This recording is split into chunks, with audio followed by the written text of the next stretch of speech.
It's been a very busy week here in the Capitol, so I'll keep my comments brief and break from my weekly tradition by actually taking questions. Later this afternoon, I'll be signing 2 bills related to agriculture. You'll get a press release on those later today. We're finishing up the mechanics of that, but I want to focus on this morning on my comments on the state's economy and budget. Today was the deadline for the legislature to pass its fiscal 2014 budget. I will review the budget carefully over the next several weeks, but I would note that the General Assembly followed my recommendation to provide an increase of $100 million to our K-12 schools. Here in Missouri, public education is a vital public service. It's a value we all share. And nothing will have a greater impact on our children's future and on our state's future than the commitment that we have now and in the future to their education. The budget also includes a $25 million increase for higher education through the outcomes-based funding model my administration developed in collaboration with our higher education institutions. This 3% increase is below my recommended increase of 4%. But this new funding model represents a significant milestone in our efforts to create better opportunities for students and better returns for taxpayers. Importantly, these investments are possible because of the strong foundation of fiscal discipline that we have built brick by brick over the past 4 years. As governor, I've cut $1.8 billion in spending, downsized the state workforce by 4,500 positions, sold off surplus state property, and reduced energy use by 21%. While many other states balance their budgets on the backs of taxpayers or by cutting funds for K-12 schools, we made government smaller, smarter, and more efficient. By keeping our budget in balance and by making targeted investments in economic development and education, my administration has laid a solid foundation for an economic recovery that continues to gain steam. Today, personal income is up, unemployment is down, and Missouri's auto manufacturing industry continues to roll back to life. And this week, we got some more positive news about our fiscal discipline continuing to pay off in real ways for Missouri families. Today, I was proud to announce that Standard & Poor's and Fitch's both reaffirmed Missouri's perfect AAA credit rating. They cited our historically strong framework and our conservative financial operations. Missouri's triple credit status demonstrates to businesses that Missouri is a safe, stable, and predictable environment to grow and invest, and saves taxpayers millions of dollars a year on interest. Now is the time to build on this strong foundation, not to undermine it. And in that regard, there are aspects of this budget that are cause for concern. The legislature has not passed comprehensive tax credit reform that would rein in costly and inefficient tax credit expenditures and ensure a stronger return for taxpayers. This budget irresponsibly pits children with developmental disabilities against low-income seniors. This budget deviates from our time-tested budget management practices by attempting to fund only part of the fiscal year for one department. And this budget, two actually. And this budget does not draw down the federal dollars, the dollars that Missourians send to Washington to reform and improve health care in Missouri. Like I said, I take my responsibility to keep the budget in balance very seriously. Missouri is a low-tax, AAA state with a stable budget environment, and we're going to keep it that way. That is why I also have serious concerns about a tax bill passed by the legislature yesterday evening. Taking more than $800 million out of our state budget, the equivalent of wiping out all of public higher education, or closing all our prisons, or eliminating the Department of Mental Health and its services it provides, is not the fiscally responsible approach. Again, now is the time to strengthen our state's solid foundation of fiscal discipline, not undermine it with reckless Washington-style gimmicks. I'll continue to watch the numbers carefully, exert strict fiscal discipline, and take any actions necessary to keep our state on a fiscally responsible path. With that, I will be glad to take any questions. Governor, does your serious concerns mean you would veto the income tax cut bill? I mean, we'll review the bill carefully, but I have serious concerns about its impact. I mean, taking more than $800 million, I mean, literally the equivalent of what you spend on higher education, or literally more than you have for all of corrections or mental health, is not the fiscally responsible approach. We will, I have very, very serious concerns about that. I mean, the bill is not on my desk yet and whatnot, and there may be other parts of it that are worth noting at the time I take my constitutional responsibility. But at this time, I'm certainly I'm not looking at it with an eye to add it to the structure of Missouri government. Governor, the legislature could send you a tax credit bill that tinctures with some of the caps on the major programs and call it comprehensive. What's your threshold for that? Because you tied the circuit breaker to it. Yeah, I mean, at the beginning of the year, I think, and I think if you look back to the beginning of the year, I think folks were talking about serious, thoughtful, significant tax credit reform. They were talking about putting economic requirements inside the programs. They were talking about real and serious caps on a myriad of programs. That's just no longer in the discussion in the building.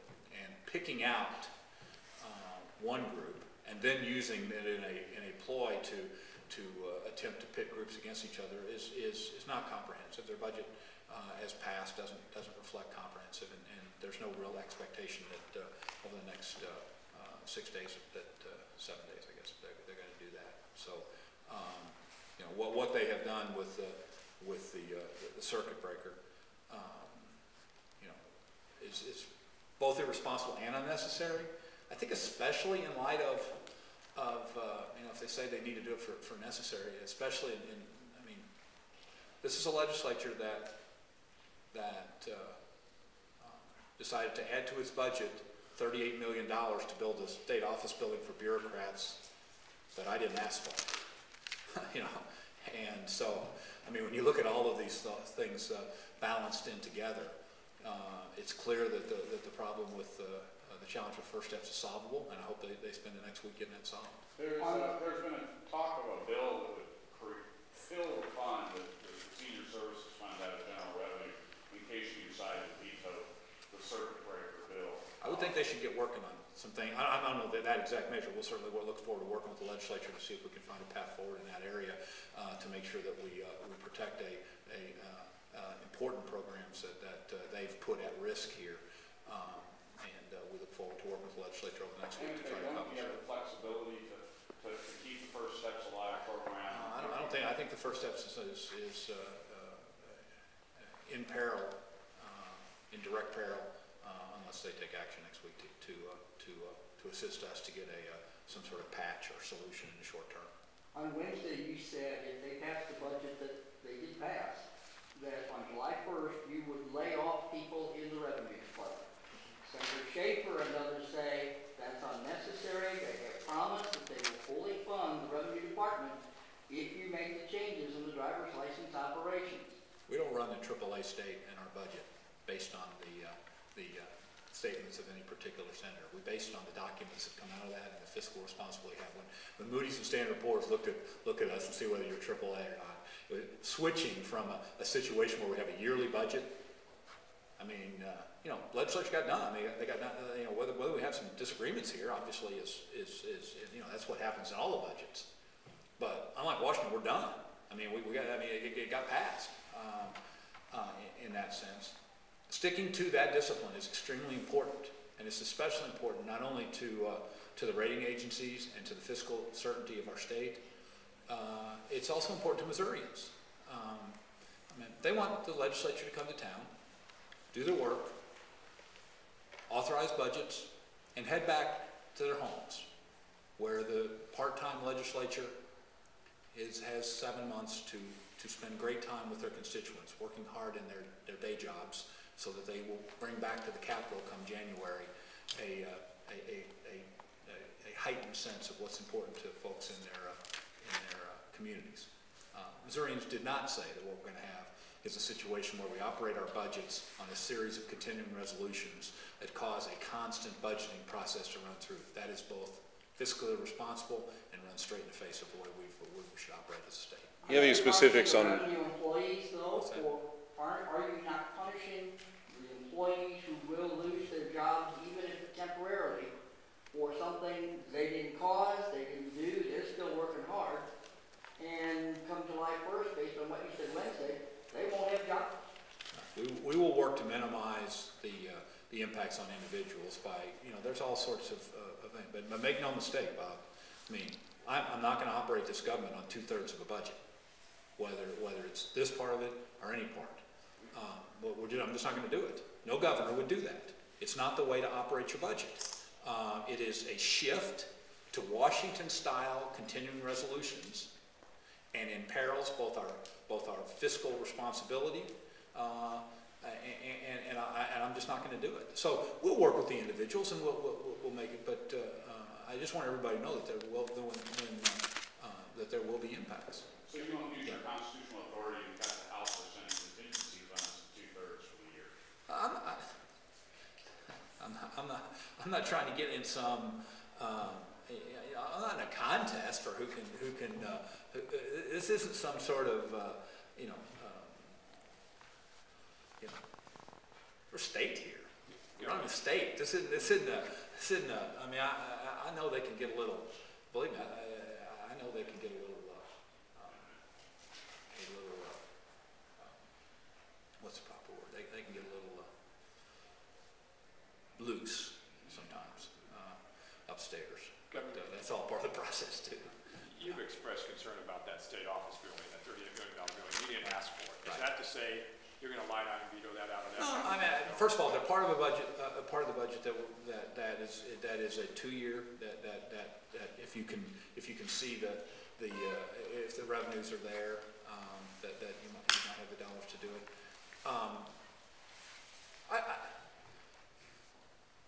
Boy, I talked to a lot of Missourians, and very few of them say what you need to do is imperil the funding of higher education, corrections, and mental health, the full amounts of each of their budgets. And you need to make it more difficult on seniors so that we can build another office building in Jeff City.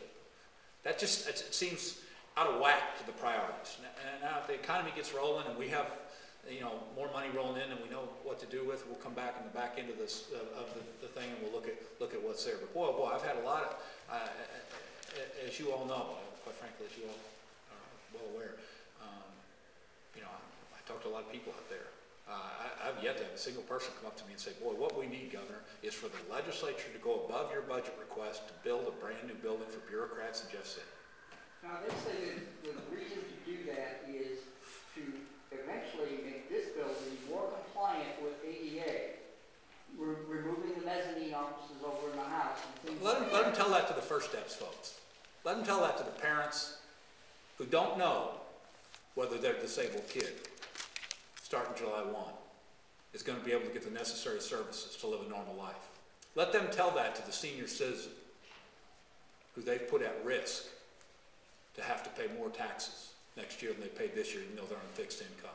Let them make that argument about how they need a shiny new building to those Missourians.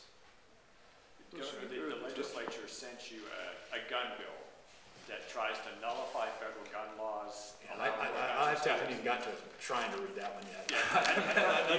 We got to work another week. I'll read it, and we'll have. I'll promise you, you'll give me questions about it and all that sort of stuff, and I will act and all that sort of stuff. I just, it has been a very busy week. I know anytime a politician says I'm not trying to dodge your question, but I just have not looked at it. Basically what I know is what I saw in it's a couple of headlines. And we want to give it a thorough review, and we will. But on face value, does it seem extreme to you? It seemed like during the discussion, it seemed like people were saying extreme things, on each side. But like I said, I look at that's the great thing about this job. I mean, while y'all might not leave town, they do, and that gives us just a little bit more time to review this stuff.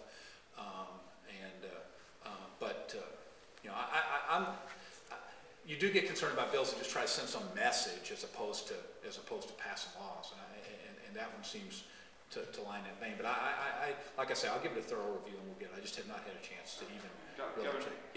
Another bill that passed this week was a bill that abolishes foreclosure mediation ordinances in St. Louis City and St. Louis County. I talked with Scott earlier, says that you're reviewing that, but some Democratic senators mentioned to me that your office had told them that you're planning to veto that bill, and that's why they didn't filibuster it. Is that accurate, or are they just? I don't know what people said to folks. I mean, the bill's not. I mean, it's not technically. I mean, maybe they may have TFP'd it. I'm not sure, but it's not through our process yet. I haven't had a chance to look at it. So we'll get to that when it gets in the normal process. Last question, Governor. Yeah. Does it? Yeah, I'll get you two. Yeah. Okay. Let her go first, Phil. Come on, she's working on it. Okay, Let the next generation here. I'll go second.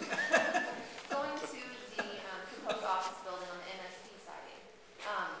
The MSP Commission was originally created to manage that, and they have 4 vacancies right now, all state-appointed vacancies. Who's in charge of this redevelopment now?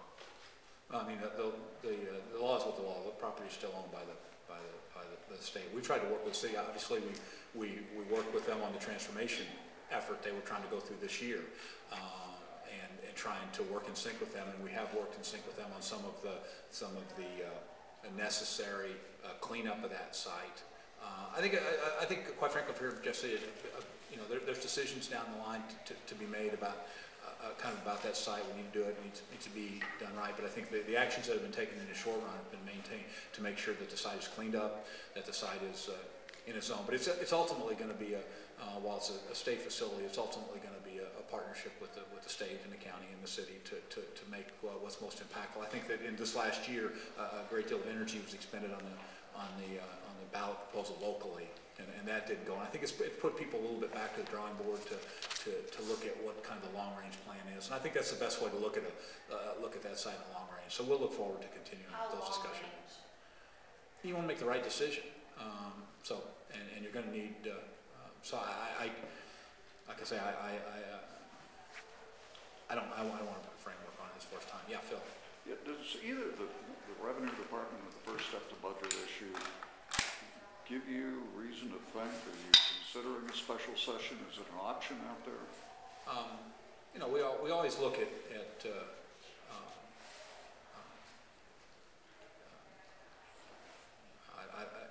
you know, I'm hopeful that we can get this. I think that if we can get a path forward on this First Steps thing, that'd be a good thing to get done next week. If that's possible. And I think that our guys have been working on it. I think there may be some ways to do that. But no, I don't spend a lot of my time thinking, how do I lengthen the legislative session? You know, you know, it's not kind of not where my head's at. Other than First Steps, finding a patch for that, and other than tax credit reform, is there anything else in particular you want to see? Well, that's a really hard question. That's the hardest question I've had here today. I mean, it's getting about time for these guys to wrap it up and get back to their districts. Thank you all very much.